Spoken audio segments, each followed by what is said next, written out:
ముందుగా నాకు ఒక ధన్యమైన జన్మనిచ్చి నన్ను మీ అందరి గుండెల్లో ఆయన ప్రతిరూపంగా నిలిపినందుకు విశ్వవిఖ్యాత నట సార్వభౌమ, విశ్వానికే నట విశ్వరూపం ఎలా ఉంటుందో చూపించిన కారణ జన్ముడు మా నాన్నగారు, నా గురువు, నా దైవం, విశ్వవిఖ్యాత నట సార్వభౌమ నటరత్న పద్మశ్రీ డాక్టర్ నందమూరి తారక రామారావు గారిని తలుచుకుంటూ అందరికీ ఇవాళ చాలా వింతగా ఉంది. అంటే ఇది సినిమా రిలీజా లేకపోతే ఇప్పుడు సినిమాల ముందు మనం చేసుకునే ఘట్టాలు ఉంటాయి, ఆ ఘట్టాలు ఒక ఘట్టంగా నాకు ఒక అనుభూతి. అంటే ఒక ప్రీ లాంచ్ అంటాం, లేకపోతే ఒక ఆడియో ఫంక్షన్ అంటాం, దాని తర్వాత సినిమా రిలీజ్ అయ్యాక ఒక 100 రోజుల ఫంక్షన్ అంటాం, మళ్ళీ జరుపుకుంటాం 100 రోజులు. రేపు ఎల్లుండి రిలీజ్ అవుతుంది ఈ సినిమా ప్రీ రిలీజు.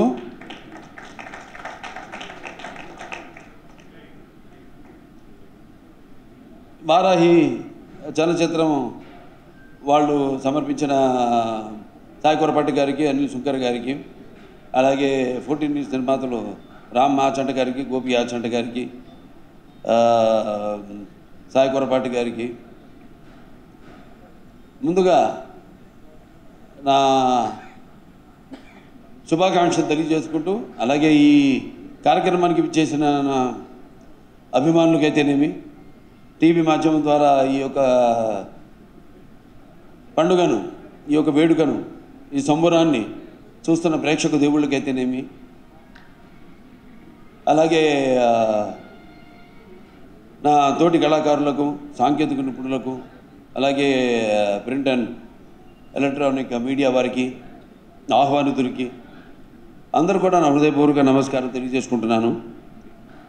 ఇప్పుడు ఒకేసారి రికార్డులు అనేవి జనం ఇస్తారు ఒక రివార్డుగా. ఎందుకంటే ఒక తీసిన సినిమా మంచి ఉద్దేశం తీసింది అయితే తప్పకుండా ఆ సినిమాని ఆదరిస్తారు, వెన్ను తట్టి ఇంకా మంచి సినిమాలు ఇలాంటివి మాకు అందజేయండి అని ప్రోత్సహిస్తారు. అది ఒక ప్రత్యేకత మన తెలుగు ప్రేక్షకులు. ఇవాళ చూస్తున్నాం మన తెలుగు ప్రేక్షకుల యొక్క సినిమాల ప్రభావం యావత్ భారతదేశంలో పాకిందంటే ఇవాళ మనం ఇస్తున్న మంచి సందేశాలు ఏంటి మన సినిమాల ద్వారా అన్నది, దాని ప్రభావం ఎంత ఉందో ఇవాళ మన కళ్ళ ముందు సాక్షాత్తుగా తెలుస్తుంది, కనబడుతుంది. అలాగే ఇప్పుడు సినిమాలు ఈ రికార్డులు ఇవన్నీ నాకు కొత్త ఏం కాదు. దాన్ని సృష్టించాలన్నా నేనే, దాన్ని తిరగ రాయాలన్నా నేనే. ఎందుకంటే ఎప్పుడు నా కథ ఎన్నుకోవడంలో అయితేనేమి, లేకపోతే నా దర్శకుడు అయితేనేమి, నా కో ఆర్టిస్ట్ అయితేనేమి, నా సాంకేతిక నిపుణులు అయితేనేమి, వాళ్ళందరి మీద నాకు గట్టి నమ్మకం ముందే తెలిసిపోతుంది. ఒకేసారి మరి గతంలోకి వెళ్తే 30 సెంటర్లో సిల్వర్ జూబ్లీ చేసుకుని కొత్త భారతదేశంలో కొత్త రికార్డుని సృష్టించింది సమరసింహారెడ్డి.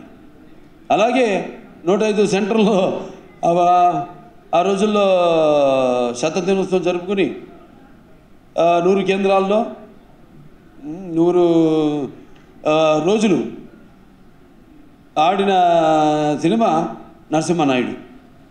ఇప్పుడు ఈ లెజెండ్ అన్నది 400 రోజులు 4 ఆటలతో, అది కూడా 2 సెంటర్లలో ఆడి మరి ఆల్ టైమ్ ఇండస్ట్రీలోనే ఆల్ టైమ్ రికార్డుగా, ఆల్ ఓవర్ ఇండస్ట్రీలోనే ఆల్ టైమ్ రికార్డుగా అందించిన సినిమా మన లెజెండ్.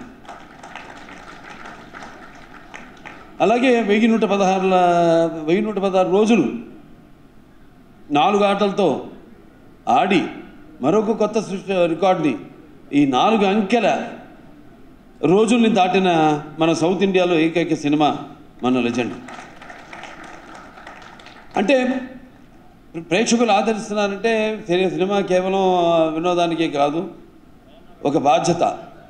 అదే మేము తీసుకుంటాం. ఇప్పుడు నా ప్రతి సినిమాలో ఏదో ఒక సందేశం ఉంటుంది. అంటే ఒక సినిమా అంటే దానికి మనం సమాజం పట్ల స్పృహ, అలాగే రాజకీయంగా వాడికి ఒక చైతన్యం జనంలో కలిగించాలి ఎప్పుడు సినిమాల ద్వారా అన్న ఆలోచనతోనే ఏ సినిమా అయినా దాని కథాంశాన్ని ఎన్నుకోవడం జరుగుతుంది. అలా అంటే సెంటిమెంట్స్ కావచ్చు, వీరసింహారెడ్డి సినిమా లాంటి సెంటిమెంట్ కావచ్చు, లేకపోతే మొన్న రిలీజ్ అయిన నేలకొండ భగవంత్ కేసరి కావచ్చు, మహిళలు, ఈ సినిమాలు మహిళలకు ఇచ్చిన సందేశం. అలాగే నేలకొండ భగవంత్ కేసరి కానివ్వండి, ఒక అన్నా చెల్లెళ్ళ రక్త సంబంధం కానివ్వండి, ఒక వీరసింహారెడ్డిలో ఇవన్నీ సినిమాలు చూసుకుంటే అంటే ఇవాళ నాకు అనిపిస్తుంది, నాకు అదృష్టం కలిగిందని. ఆ కళామ తల్లి చల్లని ఆశీస్సులు, ఆవిడ ఆశీస్సులు, కళామ తల్లి ఆశీస్సులు, తన తల్లిదండ్రుల యొక్క ఆశీస్సులు ఉండబట్టి ప్రేక్షకులు, మన తెలుగు ప్రేక్షకుల ఒక ప్రత్యేకత అది. నేను అన్నాను ఇంతకుముందు, ఎప్పుడు ఏ కొత్త సినిమానైనా వాళ్ళు ఆదరిస్తారు. సో మనం ఎప్పుడు దానికంటే ఒక ముందు ఆలోచించాలి. ఎందుకంటే సినిమా అన్నది ఇప్పుడు దైనందిన కార్యకలాపాలతో సతమతమవుతూ అన్న వస్త్రాలు అనే అవసరంతో పాటు సినిమాను కూడా ఎంచుకున్నారు జనం. కానీ ఇవాళ ఎన్ని తక్కువ రోజులన్నీ ఎంత ఎక్కువ కలెక్ట్ చేసింది అని ఒక ఇదే తప్పితే అసలు ఇట్లాంటి అంటే మన చలనచిత్ర పరిశ్రమలు కొన్ని సినిమాలు చిరస్థాయిగా మిగిలిపోయి, అప్పుడు నాన్నగారు నాగేశ్వరరావు కాలం నుంచి మనం చూసుకుంటే ఒక పాతాళ మేరు కానీ, ఒక దేవదాస్ కానీ, మాయాబజార్, ఇలా అలా నిలిచిపోయిన సినిమాల్లో చెప్పుకోదగ్గ సినిమాలు ఇది లెజెండ్. ఒక సింహ కానివ్వండి, ఒక లెజెండ్ కానివ్వండి, ఒక అఖండ కానివ్వండి, ఇవన్నీ కూడా, అలాగే మన నేలకొండ భగవత్ కేసరి కానివ్వండి, ఇవన్నీ కూడా అదొక తృప్తిని, అంటే తృప్తిని ఇవ్వలా, ఇంకా కసి పెంచింది. ఇంకా మంచి సినిమాలు అందించాలి. ఎస్, మనం వెళుతున్న రూట్ కరెక్ట్. సో ఆ రూట్లోనే వెళ్తూ ప్రజలు ఇస్తున్న ప్రోత్సాహంతో ఇంకా మంచి మంచి సినిమాలు ఇవ్వాలని ఒక తాపత్రయం. అందుకే అంటుంటా, ఇవాళ అనుకోకుండా ఈవిడేమో మా సోనాల్ చౌహాన్ ఇదిగో పసుపు రంగు బట్టల్లో వచ్చింది. పసుపు శుభానికి సూచకం. అలాగే పసుపు ఒక మంచి ఆనందమైన వేడుకలకు ఆహ్వాన గీతం. పసుపు అనేది ఒక సంక్షేమానికి ఒక నిర్వచనం. అలాగే పసుపు అనేది ఒక అభివృద్ధికి ఒక నిదర్శనం. అలాగే పసుపు అన్నది ఆత్మాభిమానానికి ఒక నిలువెత్తు రూపం. అలాగే పసుపు అన్నది ఆత్మగౌరవానికి ఎగరేసిన కేతనం. అటువంటి బ్రహ్మాండమైన శుభసూచకం నేను చెప్పేది. ఎందుకు శుభసూచకం చెప్తున్నానంటే 2014లో అప్పుడు ఎలక్షన్స్ ముందు విడుదలైంది సినిమా లెజెండ్. దాని ప్రభావం ఎంత ఉండిందో ఆ ఎలక్షన్స్ యొక్క రిజల్ట్స్ ద్వారా మనకు తెలిసింది. ఇవాళ మళ్ళీ రేపు ఎన్నికలు రాబోతున్నాయి. మేము ప్రతి సినిమాలో కూడా ముందే ఊహించి 10 ఏళ్ళ తర్వాత జరగబోయేది ఎప్పుడో లెజెండ్లో చెప్పాము, అఖండాలో చెప్పాము. ఎలా ఇక నేను ఎక్కువ రాజకీయాలు మాట్లాడదలుచుకోలే, ఇక రేపటి నుంచి ప్రచారం ఉంది, అక్కడ మాట్లాడతాను. ఏమేమి జరగబోతాయో ముందుగానే మేము ఊహించి వాటి గురించి చెప్పడం, అవి వాళ్ళ నిజం కావడం.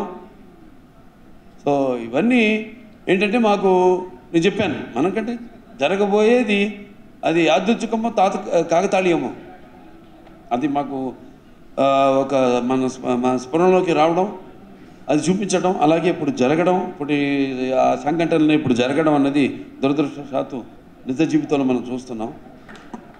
మరి సినిమాకి పనిచేసిన దర్శకుడు బోయపాటి గురించి గారికి నేను ఎన్నోసార్లు ఆయన గురించి చెప్పాను. మేము ఒక సినిమా అయిందంటే రెండో సినిమా గురించి ఆలోచించాం. అంటే రెండో సినిమా అంటే నా ఆర్డర్లో అయితే అది ఫస్ట్ సినిమా మంది అఖండానా అట్లా అనిపిస్తుంది. రివర్స్ ఏదో ఫస్ట్ పిక్చర్ సింహ అయిన తర్వాత మేము ఎప్పుడు లెజెండ్ జరిగేటప్పుడు సింహ గురించి మాట్లాడుకోవడం, దాని రికార్డు గురించి కానీ దాని అసలు దాని ప్రసక్తే రానివ్వలేదు ఎక్కడ. అదే మళ్ళీ అఖండ చేస్తున్నప్పుడు లెజెండ్ గురించి మాట్లాడుకోలే మేము. రేపు జరగబోయే సినిమా గురించి కూడా మేమేం మాట్లాడుకోము. మేము మాటల మనుషులం కాదు, చేసి చూపిస్తాం అంతే. మా వైబ్రేషన్స్, మా ఈ తరంగాలు, మా ఆలోచనలు ఒకటే. అంటే మా మాట కలిసింది, అలాగే మా పదం కలిసింది, అలాగే మా అడుగు కలిసింది, మా భుజం కలిసింది. అదే చెప్పగలుగుతాను. ఇంకా బోయపాటి గురించి అంతకంటే ఎక్కువ నేను చెప్పను. ఇక ముఖ్యంగా అందరు రాంప్రసాద్ గారు, ఇక ఆయన ఫోటోగ్రాఫర్ రాంప్రసాద్ గారు చాలా అద్భుతంగా సన్నివేశాలన్నింటినీ కూడా ఎంతో బాగా చిత్రీకరించారు. ఇంకా మా మ్యూజిక్ డైరెక్టర్ డిఎస్పి మంచి బాణీలు సమకూర్చాడు. ఆయన ఆణిముత్యాల లాంటి పాటలకి మంచి మణిపూసలు లాంటి బాణీలు సమకూర్చాడు ఆయన. అలాగే ఇక మా అందరూ, ఇక మా ఎడిటరు కోటగిరి గారు, అలాగే మా ఆర్ట్ డైరెక్టర్ ప్రకాష్ గారు, అందరూ కూడా ఎంతో కష్టపడి ప్రతి మా ఆర్టిస్టులు ఉన్నారు ఇక్కడ అందరూ. ఇక్కడ సోనాల్ చౌహాన్ గారు, అటు అంతంతో పాటు ఆవిడ నటన అదర్ డైమెన్షన్ కూడా. అంటే ఒక నాణ్యానికి రెండు వైపులా ఆవిడ అటు అందం ఇటు అభినయం రెండింటిని కూడా ఎంతో బాగా ఆవిడ న్యాయం చేసి, అలాగే రాధిక ఆప్టే ఆవిడ, అలాగే ఇక ప్రతి ఒక్కరు కూడా. జగపతి బాబు గారి గురించి ప్రత్యేకంగా చెప్పాలి. ఆయన పాత్ర ఒప్పుకున్నందుకు, ఎందుకంటే ఆయన ఎంతో చూశాడు జీవితం. ఒక కుటుంబ హీరోగా ఆయన ప్రారంభించి ఆయన ఈ యొక్క నటన అటునుంచి మరి ఇటువంటి పాత్రను ఆయన ఒప్పుకోవడం. ఆయన బోయపాటి గారు అంటే నిజంగా అది విలన్ కాదు, అందులో అదొక పాత్ర అంతే. ఆ పాత్ర నవరసాల్లో ఒక్కొక్క మనిషి అతను ఏ పరిస్థితులను బట్టి సిచ్యువేషన్స్ అండ్ అంటాం మనం ఎప్పుడు ఆల్వేజ్ సర్కమ్స్టాన్సెస్, వాటిని బట్టి మనిషి ఎలా దానికి రియాక్ట్ అవుతాడు అన్నది ఈ సినిమాలో ప్రతి పాత్ర కూడా అటువంటిదే. అలాగే మా మిగతా నటులందరూ కూడా, సాముడి గారు ఉన్నారు, మా సమీర్ గారు ఉన్నారు, చిట్టి గారు, మా వెంకటేశ్వర కోటేశ్వర ఆనందరాజు గారు, దాని తర్వాత రచిత గారు, ప్రియా, అందరూ. చలపతిరావు గారు చెప్పినట్టు ఆయన మిస్ అవుతున్నాం ఇవాళ.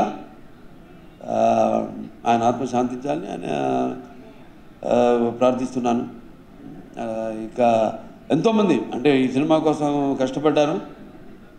అది కార్ డ్రైవర్ నుంచి కూడా ప్రొడక్షన్ మేనేజర్ నుంచి లైట్ బాయ్ నుంచి ప్రతి ఒక్కరు కూడా ఎంతో కష్టపడ్డారు ఈ సినిమాకి. ముఖ్యంగా అందరికీ, ముఖ్యంగా ప్రేక్షకులకి. ఎందుకంటే మేము అక్కడ వైజాగ్లో షూటింగ్ చేస్తున్నాం, రామకృష్ణ బీచ్ రోడ్లో. అక్కడ గుర్రం ఇవన్నీ మర్చిపోలేని మన జీవితంలో. అద్దం పగలు కొట్టుకు వెళ్ళాలి. అప్పుడు డైరెక్టర్ గారు ఏంటి మీరు ఏదో అనుకున్నారు, ఏదో వేరే రకంగా తీద్దామని. వీళ్ళు అడిగారు ఏంటండి అది ఏంటి ఇదంతా అంటిస్తున్నారన్నాను.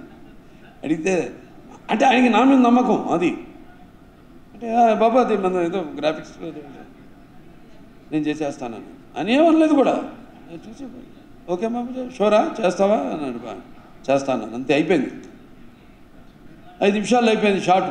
నిజంగా అద్దాన్ని పగలు కొట్టుకుని పాత్ర అనేది పాత్ర ఎటువంటిదంటే ఓ మనిషి, నేను ఎప్పుడు చెప్తుంటాను, ఒక పాత్ర అనేది ఒక మనకి పరిచయం లేని పాత్ర. అది ఏదో రైటర్స్ రాస్తారు బ్రహ్మాండంగా, దాంట్లోకి వెళ్ళిపోతాం మనం. అంటే ఊరికే ఒక పాత్ర అనేది ఏడవడమో నవ్వించడమో లేకపోతే అరవడమో కాదు. ఆ పాత్ర అనేది ఆ పాత్ర యొక్క మూలాల్లోకి, ఆ పాత్ర యొక్క ఆత్మలోకి మనం వెళుతున్నాం. ఆ పాత్ర యొక్క అనుభవాలు మనకు తెలియదు.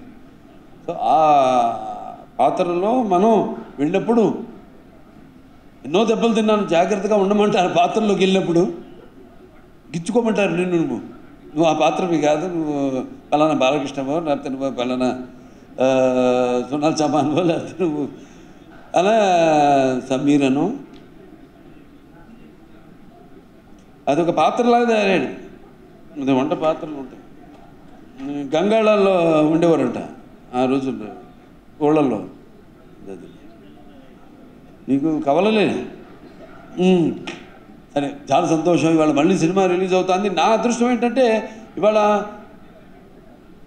నా తర్వాత తరమే కాదు, నా మనవడు ఆ తరం, నా అబ్బాయి కాదు, నా మనవాళ్ళ తరం వాళ్ళతో కూడా నేను కనెక్ట్ అయినందుకు ఆ కళమ్మ తల్లికి నాకు ఇన్ని అవకాశాలు ఆ భగవంతుడు ఇచ్చినందుకు ఆ కళమ్మ తల్లికి నా ధన్యవాదాలు తెలియజేసుకుంటాను. ఒక అన్స్టాపబుల్ కానివ్వండి, లేకపోతే రాజకీయంగా కానివ్వండి, హిందూపూర్ ఎమ్మెల్యేగా కానివ్వండి, అక్కడ నేను అందిస్తున్న సేవలు కానివ్వండి, ఒక Basavataraka Indo American cancer hospital and research institute చైర్మన్గా కానివ్వండి, ఇలా ఇంటి పాత్రలు నిజ జీవితంలో పోషిస్తూ వాటికి న్యాయం చేస్తున్నాను అని నాతో పాటు నా సినిమాలు అయితేనేమి వాటిని విజయం చేస్తూ, అలాగే నా క్యాన్సర్ హాస్పిటల్కి అయితేనేమి నేను ఎక్కడికి వెళ్ళినా కూడా చేతులు చాచినప్పుడు వాళ్ళు దాతలు, వాళ్ళు మా ఆసుపత్రికి అండగా ఉంటూ, అలాగే మా హిందూపూర్ మా నియోజకవర్గం ప్రజలైతేనేమి వాళ్ళు నాతో పాటు సహకరించి అక్కడ వాళ్ళు కూడా యథా రాజా తథా ప్రజ అంటాం.